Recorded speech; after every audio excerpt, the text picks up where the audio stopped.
Alright, to start, I have the car jacked up. I have the front passenger wheel off.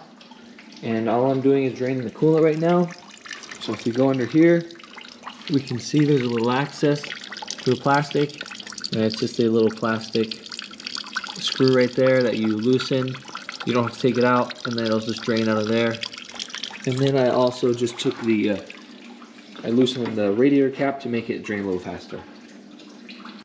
So all we do to take the belt off is put the wrench on the bolt. It's a 14, and then we use another wrench, just like this. And you pry on it, and it will move the pulley, and that will take the tension off of the belt, and then you just slip the belt off. Alright, next we need to take this off, and it is just this hose. Just slide that off, and then there's one 10mm bolt that holds it right on, and then you just pull up straight up on it, because it's just slotted at the bottom there. So you just pull right up on that, and it pops right out. Alright, the power steering pump is off, and all it is 2 bolts. There is just one right here, which you'll see, and then this one is just barely under it. But they're both pretty easy to get to. And then we're just going to pop this up here out of the way so we have room to take off the next stuff. Alright, to take this motor mount off, we have to make sure that we take the pressure off of it.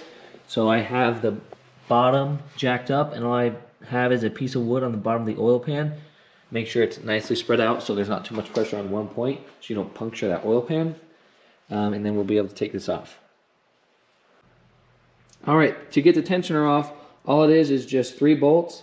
It sits in there like this. You've got one here, the other one is right here, and you do just take the middle one off. There's no need to take off your pulley here. Just take off this middle one. At first I wasn't sure because I wasn't sure if it held the spring assembly that's inside of here. It doesn't, so you don't need to worry about that. Just 3 to pull it off, leave the pulley on, and it makes it a lot easier. Alright, the alternator sits in there like this.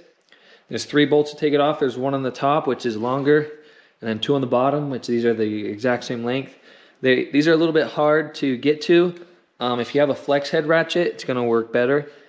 So it's just those 2 on the bottom, 1 on the top, and then you have a plug right here, and then there's a stud right here.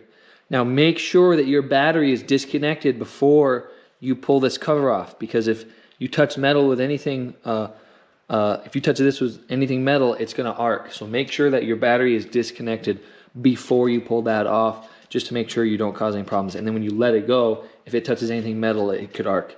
So unplug your battery before you pull this out.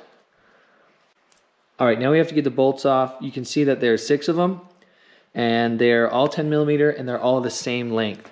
So it sits on there like this. The top 3 are super easy to get to because we removed the alternator.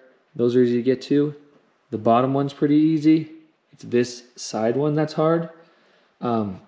You can try and turn the wheel as you need to get the ratchet in there to be able to break it. Just break it loose, and then you'll be able to get it off with your fingers. Also, if you have to, you can come from the top.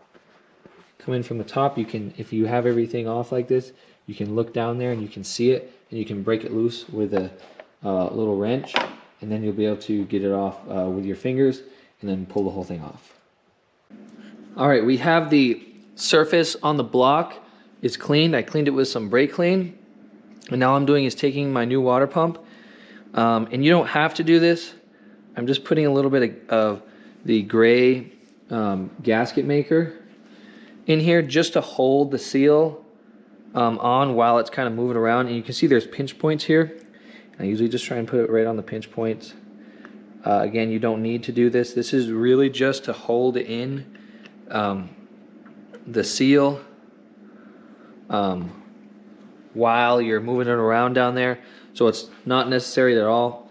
But if you do it, make sure you don't put too much on, because then what can happen is if there's too much, it'll overflow and squeeze into here. And you don't want that, because then you'll have it floating around the system. So make sure if you don't put too much in, just little dabs to hold it, and then make sure that surface is clean, and you'll be ready to put it back in.